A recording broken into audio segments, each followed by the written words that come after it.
Today we will read about the water. And you know, water is a vital, renewable, natural source. 3/4 of the Earth's surface is covered with water. It is therefore appropriately called the water planet. And it was in the primitive oceans that life began almost 3.5 billion years back.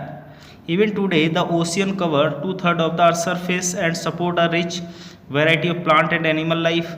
The ocean water is, however, saline and not fit for human consumption. And you know, the water is a vital renewable natural resource. पानी जो है वो क्या है, एक renewable प्राकृतिक संसाधन है और पृथ्वी की जो सरफेस है वो करीब जो है 3/4 पानी से ढकी हुई है। यह इसलिए है क्योंकि वाटर, पृथ्वी को जो है वाटर प्लैनेट भी कहा जाता है। And it was in the primitive oceans, life began almost 3.5 billion years back. Even today the ocean जो कवर है करीब 2/3 है अर्थ सरफेस का, यानी पृथ्वी की जो सरफेस है वो कितना है, उसका 2/3 जो है वो ओशियन कवर है, जो कि सपोर्ट करता है अलग अलग वेराइटीज़ के प्लांट्स और एनिमल की लाइफ को। ओशियन जो वाटर होता है वो सैलिन होता है। उसकी जो, अगर हम कहें उसकी क्वालिटी की बात करते हैं तो सैलिन होता है और वो ह्यूमन कंजप्शंस के लिए फिट नहीं होता है, ठीक है, और वो ह्यूमन कंजप्शन में यूज़ भी नहीं होता है।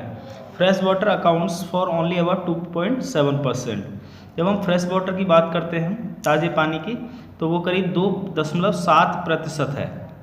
Nearly 70% of this occurs as ice sheets and glaciers in the Antarctica, Greenland and mountain regions.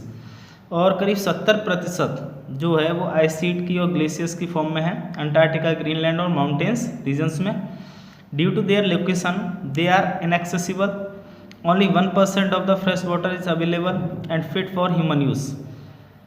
और उसकी जो लोकेशन है, उसकी स्थिति के कारण वो क्या है, वो इनएक्सेसिबल है और करीब 1% जो फ्रेश वाटर है वो ह्यूमन प्रयोग के लिए फिट है, उपलब्ध है।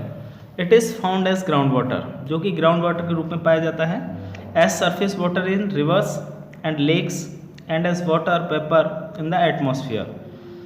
और जैसे सरफेस वाटर जो होता है, जो नदियों में है या झीलों में पाया जाता है वाटर वेपर के रूप में, और जो है और वाटर वेपर के रूप में जो एटमॉस्फेयर में हमें मिलता है। Fresh water is therefore the most precious substance on earth. Fresh water जो है वो बहुत ही प्रीशियस सब्सटेंस होता है जो पृथ्वी पर मिलता है। Water can neither be added nor subtracted from the earth. ना तो हम पानी को पृथ्वी पर जोड़ सकते हैं और ना ही हम उसको एक तरीके से घटा सकते हैं, कम कर सकते हैं। It's total volume remains constant, क्योंकि उसका जो पूरा आयतन होता है वो कैसा रहता है, कांस्टेंट रहता है। Its abundance only seems to vary because it is in constant motion, cycling through the oceans, the air, the land and back again through the process of evaporation, precipitation and runoff. This, as you already know, is referred to as the water cycle. जैसे मैंने आपको बताया कि पानी जो है उसका जो टोटल वॉल्यूम होता है वो कैसा रहता है, कांस्टेंट रहता है। इसकी जो उपस्थिति होती है वो अलग अलग वेरी करती है, क्योंकि ये कांस्टेंट मोशन में होता है और साइकिलिंग के थ्रू जो है ओशियन से ये एयर में जाता है, एयर से ये वापस फिर कहाँ पर आता है, लैंड पे आता है। तो ये जो पूरी प्रोसेस होती है उसको एवोपरेशन कहते हैं, प्रिसिपिटेशन या रन ऑफ कहा जाता है, और इसको हम जो है वाटर साइकिल के नाम से भी जानते हैं। तो ये वाटर के बारे में हमने पढ़ा। इसमें वाटर जो है आप जानते हैं बहुत ही इंपॉर्टेंट रिसोर्स होता है ना। And we can't survive without water on the earth, क्योंकि हम लोग जो है ना पृथ्वी के ऊपर बिना पानी के सर्वाइव नहीं कर सकते हैं। एक यहाँ पे कुछ इंपॉर्टेंट ऑप्शंस दे रखे हैं, उसको ज़रा ध्यान देंगे। पहला ये है, इसमें है डू यू नो, क्या आप जानते हैं। In 1975 the consumption of water for human use was 3850 cubic kilometre per year. It soared to more than 6000 cubic kilometre per year in the year of 2000। 1975 में जो वाटर का कंजप्शन था human use के लिए वो 3850 क्यूबिक किलोमीटर पर ईयर था, जो कि सन 2000 के वर्ष में जाकर के करीब 6000 से भी अधिक हो गया है। तो ह्यूमन कंजप्शन क्या हुआ है, वो इंक्रीज हुआ है, ठीक है ना, ह्यूमन कंजप्शन बढ़ रहा है। और इसके साथ आप ये भी जानते हैं क्या कि a dripping top tap wastage 1200 litre of water in a year. जैसे एक टैप होता है ना, जैसे हम नल खुला छोड़ देते हैं या नल के अंदर से बूंद बूंद करके जो पानी टपक रहा है, अगर वो ड्रिपिंग टैप है तो उससे करीब 1200 लीटर पानी जो है वो वेस्टेज होता है एक साल के दौरान। सोचो कितना पानी जो है वेस्ट करते हैं अगर हम टैप को थोड़ा ढीला छोड़ देते हैं या उसको सही से टाइट नहीं करते हैं, नहीं लगाते हैं। वैसे भी हमारी ये रिस्पॉन्सिबिलिटी है एज अ ह्यूमन कि हम वाटर का कंजप्शन कम करें, है ना, जितना हमारी ज़रूरत है उतना ही करें। घर के अंदर बहुत सारा जो वाटर हम वेस्टेज करते हैं या हम टैप प्रॉपर बंद नहीं करते हैं, ये भी एक राष्ट्र सेवा जैसे होता है, क्योंकि हम अपने राष्ट्र की अगर सेवा करना चाहते हैं वास्तविकता में तो हमें इन सभी प्राकृतिक संसाधनों को बचाना आवश्यक है, उनको कंजर्व करना आवश्यक है, तभी हम आने वाली अपनी फ्यूचर जनरेशन्स के लिए जो है इनको छोड़ पाएंगे। अब हम आगे पढ़ेंगे। Humans are huge amounts of water not only for drinking and washing but also in the process of production. जो ह्यूमन्स होते हैं वो ज़्यादातर पानी का इस्तेमाल केवल पीने के लिए या धोने के लिए नहीं करते, बल्कि प्रोडक्शन की प्रोसेस में भी उसका उपयोग किया जाता है। Water for agriculture industries generating electricity and through reservoirs of the dams are the other uses increasing production, rising demands for food and cash crops, increasing urbanization and rising standards of living are the major factors leading to shortages in supply of fresh water, either due to drying up of water sources or water pollution। तो water का उपयोग जो है कहाँ कहाँ किया जाता है? एग्रीकल्चर में होता है, इंडस्ट्रीज़ में होता है, और जहाँ पे हम इलेक्ट्रिसिटी जनरेट करते हैं वहाँ भी होता है रिजर्वॉयर्स डैम्स के माध्यम से, ठीक है। जिससे हम जो हमारी बढ़ती हुई जो जनसंख्या है ना, उससे क्या है कि हमारे खाने की जो मांग बढ़ रही है, तो कैश क्रॉप्स को उगाने के लिए हमें उसका उपयोग किया जाता है। और जो अर्बनाइजेशन बढ़ रहा है तो उसके लिए भी क्या है जो है पानी की आवश्यकता है, क्योंकि बढ़ती हुई जनसंख्या जो है वो हमारे लिए बहुत ही नुकसानदायक होती है। और बहुत सारे ऐसे जो फैक्टर्स हैं जो कहीं ना कहीं सप्लाई जो कर रहे हैं वो फ्रेश वाटर की जो शॉर्टेज हो रही है उसके लिए रिस्पॉन्सिबल होता है। और इसी के कारण क्या है, हमारे जो वाटर्स के जो सोर्सेज हैं या जो जल स्रोत हैं वो क्या हो रहे हैं, सूख रहे हैं। और पानी का जो है एक तरीके से वाटर पॉल्यूशन भी हो रहा है। तो वाटर पॉल्यूटेड होने से जो है हमारे लिए वाटर सोर्सेज की कमी हो रही है। यहाँ एक एक्टिविटी दी हुई है, इसको आप एक बार स्टडी करेंगे।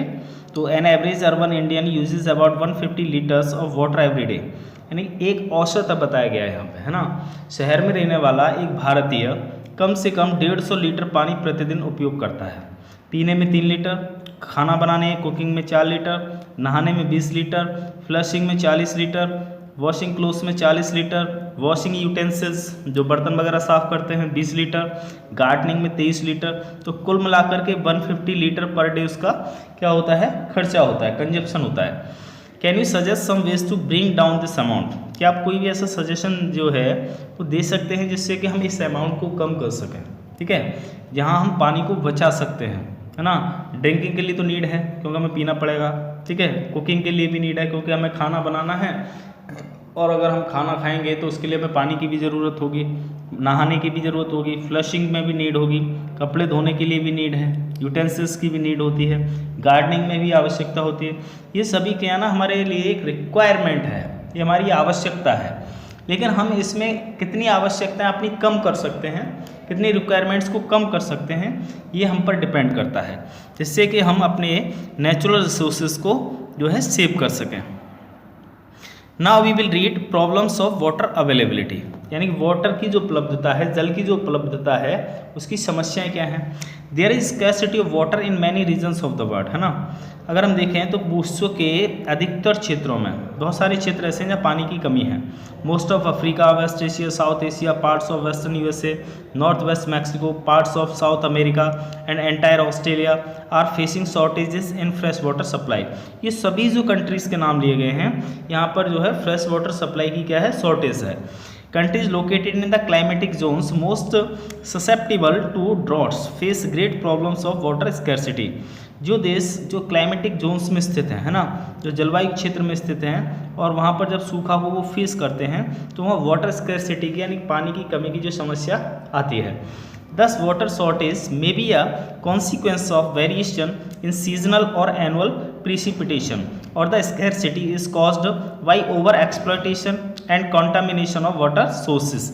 यद्यपि जो वाटर सोर्सेज होता है उसके कई कॉन्सिक्वेंसेज हो सकते हैं, कई वेरिएशन हो सकते हैं। सीजनल वेरिएशन हो सकता है, एनुअल प्रिसिपिटेशन होता है कि वर्षा जो वर्षण जो होता है जिसको वर्षण कहते हैं कि पूरे वर्ष में कितनी वर्षा हुई। जैसे अभी हमारे क्षेत्र में अगर आप देखेंगे तो इस वर्ष जो है वर्षा काफ़ी कम हुई है, तो इसका प्रभाव जो है कहीं ना कहीं वाटर सोर्सेज पे भी पड़ता है। उससे क्या होता है कि पानी की कमी हो जाती है और फिर उसी पानी का अगर हम ओवर एक्सप्लॉयटेशन भी अगर करें, शोषण करते हैं, ठीक है, तो उससे जो है जो वाटर सोर्सेज होते हैं उसमें पानी की कमी आ जाती है। तो हम इस प्रकार की सारी समस्याएं जो ना फेस करते हैं। क्या आप जानते हैं, अब ये एक और बात यहाँ पर हमें समझनी होगी, ये वाली है ना, इसमें आपको ये देखना है कि डू यू नो, है ना, have you ever heard about a water market? Amreli city in Saurashtra region with a population of 1.25 lakh is completely dependent on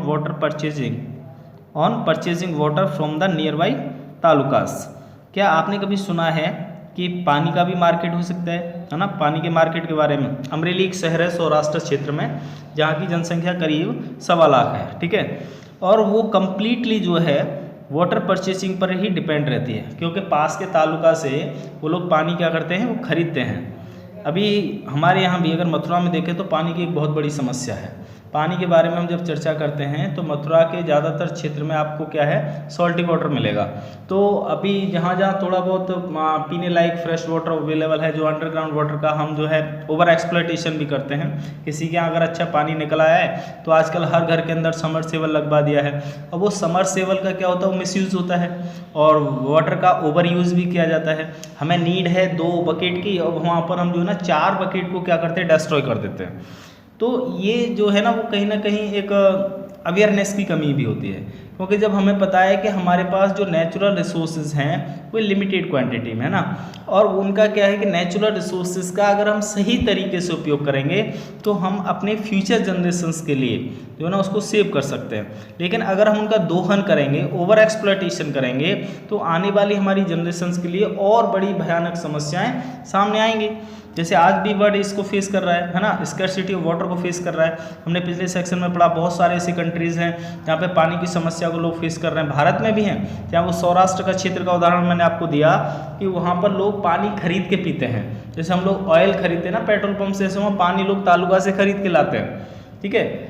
आज हमारे यहाँ भी पानी जो है देखेंगे तो हमारे मथुरा क्षेत्र में भी ज़्यादातर लोग जो है ना वो पानी क्या है, वाटर आर ओ वाटर जो है वो यूज़ करते हैं, खरीदते हैं। वो 10 रुपये बोतल, 20 रुपये बोतल के हिसाब से वाटर लेते हैं। तो आजकल पानी बोतल में बिकने लगा। उसका सबसे बड़ा रीज़न क्या रहा? उसका सबसे बड़ा रीज़न ये है क्योंकि वाटर स्कैरसिटी है।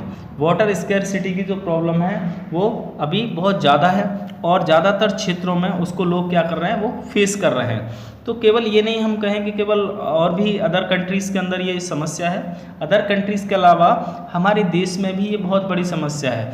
देश के कई ऐसे हिस्से हैं जहाँ पर ये समस्या, चाहे वो सौराष्ट्र का क्षेत्र हो, चाहे वो बुंदेलखंड का क्षेत्र हो, चाहे वो पूर्वी भारत का क्षेत्र हो, ठीक है, या वो वेस्टर्न इंडिया का क्षेत्र हो, ज़्यादातर क्षेत्रों में ये समस्याएँ होती हैं। नॉर्थ इंडिया में भी कई ऐसे पार्ट हैं जहाँ पर ये समस्या बराबर जो है बढ़ रही है, क्योंकि हमारे जो वाटर सोर्सेज हैं उनमें कमी होती जा रही है। तो इसको हमें देखना है कि हम किस प्रकार से वाटर रिसोर्सेज को कंजर्व कर सकते हैं। तो उसके बारे में हम अभी पढ़ेंगे कि conservation of water resources. Conservation of water resources यानी कि जो जल संसाधन हैं उनका संरक्षण। Access to clean and adequate water sources is a major problem facing the world today. Steps have to be taken to conserve this dwindling resource. Even though water is a renewable resource, its overuse and pollution make it unfit for use. Discharge of untreated or partially treated sewage, agricultural chemicals and industrial effluents in water bodies are major contaminants. They pollute water with nitrates, metals and pesticides. जैसे मैंने आपको बताया अभी कि हमें water resources को conserve करने की नीड है ना, उसकी रिक्वायरमेंट है और उनको हमें संरक्षित करना है। तो संरक्षित करने के लिए जब हम क्लीन या एडुकेट वाटर जो सोर्सेज हमारे पास, उसमें सबसे जो मुख्य समस्या है जिसका वर्ल्ड आज सामना कर रहा है, उसमें कुछ ऐसे स्टेप्स लिए गए हैं जिससे कि हम वाटर रिसोर्सेज को कंजर्व कर सकते हैं। और वाटर जो एक रिन्यूएबल रिसोर्स है ना, इसका अगर हम ओवर यूज़ करते हैं या उसको पॉल्यूटेड करते हैं तो वो हमारे लिए यूज़ करने के लिए क्या होता है, वो अनफिट होता है। तो जो डिस्चार्ज होता है, चाहे वो अनथ्रेटेड हो या पार्सली हो, जैसे सीवेज के माध्यम से या एग्रीकल्चरल केमिकल्स के माध्यम से या इंडस्ट्रियल एफ्लुएंट्स के माध्यम से, तो वाटर बॉडीज़ के अंदर ये जो कॉन्टामिनेंट्स होते हैं वो क्या हो जाते हैं, मिल जाते हैं। तो ये वाटर को क्या करते हैं, पॉल्यूट करते हैं। उनमें नाइट्रेट है, मेटल है, पेस्टिसाइड्स हैं, ये सभी वाटर को पॉल्यूटेड करते थे। उसका मैं एक उदाहरण आपको देता हूँ। जैसे यमुना नदी है, गंगा नदी है, हमारी ज़्यादातर देश की जो नदियाँ हैं वो कैसी हो चुकी हैं, वो पॉल्यूटेड हो चुकी हैं। सरकार ने बहुत सारे स्टेप्स लिए, जैसे गंगा एक्शन प्लान सरकार ने चलाया कि गंगा की सफाई करनी है। अभी रिसेंटली गवर्नमेंट ने, जब after 2014 when the new government was formed, and that time Narendra Modi has also declared Namami Gange mission, है ना। तो वो जो नमामि गंगे मिशन है उसका मेन मोटिव क्या है, उसका मेन मोटिव ये है कि हमें नदियों को साफ़ करना है। तो गंगा नदी की सफाई के लिए नमामि गंगे मिशन की शुरुआत हुई। जब मोदी जी प्रधानमंत्री बने उसके बाद उन्होंने इसकी घोषणा की। उससे पहले भी गंगा एक्शन प्लान चल रहा था कि गंगा को हम कैसे साफ़ कर सकते हैं, लेकिन उसमें ज़्यादा कोई प्रोग्रेस नहीं हुई थी। लेकिन मोदी जी के आने के बाद उसमें काफ़ी जो है इम्प्लीमेंट देखा गया, काफ़ी उसमें इंक्रीज में हुआ कि उनकी सफाई के लिए लगातार मीटिंग्स भी हुई, तो गंगा की सफाई में कुछ सुधार भी हुआ। तो इसी प्रकार से जब हम नदियों को साफ़ और स्वच्छ रख पाएंगे, नदियों के अंदर गंदगी नहीं करेंगे, उनको पॉल्यूट नहीं करेंगे, उनमें जो इंडस्ट्रियल वेस्टेज वाले जो नाले होते हैं वो जब जाके गिरते हैं तो उसको और ज़्यादा क्या करते हैं, वो गंदा करते हैं, उसको और ज़्यादा पॉल्यूट करते हैं। दूसरा उदाहरण देखें आप यमुना का। अब मथुरा के हमारे पास से यमुना बहती है, दिल्ली के पास से बहती है, आगरा के पास से यमुना जाती है। तो ज़्यादातर जैसे दिल्ली है, मथुरा है या आगरा है, जो बड़े शहर हैं, उनका जो इंडस्ट्रियल वेस्टेज होता है, ठीक है, वो सभी उन वाटर बॉडीज़ में जाकर के मिक्स हो जाता है और उसको पॉल्यूट करता है। इसलिए तो वहाँ का जो पानी होता है वो ज़्यादा पॉल्यूटेड होता है। तो अब आवश्यकता ये है कि जो शहर का जो सीवेज ट्रीटमेंट प्लांट होता है, जो सीवेज वाटर होता है या इंडस्ट्रियल एफ्लुएंट्स वाला जो वाटर होता है, एग्रीकल्चर वेस्टेज वाला वाटर होता है, उस सब के लिए हम अलग से जो है वो ड्रेनेज सिस्टम जो है ना वो एक बनाएं, जिससे कि हम नदियों को और अच्छा कर सकते हैं। तो उसके लिए प्लानिंग चल रही है। फिगर नंबर 2.8 अगर आप देखेंगे तो इसमें रिवर यमुना के बारे में दिया गया है ना, ये दिया गया है कि river Yamuna is getting polluted due to sewage, industrial effluents and garbage. मैंने अभी बताया, जैसे दिल्ली के बारे में उदाहरण दिया कि दिल्ली के अंदर से बहुत सारा एफ्लुएंट्स इसमें जाता है। Most of this chemicals are non biodegradable, है ना, and reach human bodies through water. Water pollution can be controlled by treating these effluents suitably before releasing them in water bodies. तो ज़्यादातर जो केमिकल्स है वो कैसा होता है, नॉन बायोडिग्रेडेबल होता है, मतलब वो मिक्स नहीं हो पाता उसमें, और जब वो ह्यूमन बॉडीज़ की पहुंच से जो है वो कहाँ पर जाता है, वाटर में जाता है। तो वाटर जो पॉल्यूट होता है, वाटर जो पॉल्यूशन है उसको हम कैसे कंट्रोल कर सकते हैं, उसको कैसे उस पर नियंत्रण प्राप्त किया जा सकता है। तो उसके लिए हमें क्या है, जो एफ्लुएंट्स होते हैं, ठीक है, उनको सुइटेबली क्या करना चाहिए, उसको रिलीज़ करना। जब हम वाटर बॉडीज़ में रिलीज़ करते हैं तो उससे पहले जैसे मैंने बताया कि हमें उसके लिए ड्रेनेज सिस्टम जो है उसको बनाना चाहिए। Forest and other vegetation covers slow the surface runoff and replenish underground water. Water harvesting is another method to save surface runoff. The canals used for irrigating field should be properly lined to minimize losses by water seepage. Sprinklers effectively irrigate the area by checking water losses through seepage and evaporation. In dry regions with high rates of evaporation, drip or trickle irrigation is very useful. The valuable water resource can therefore be conserved by adopting these means of irrigation.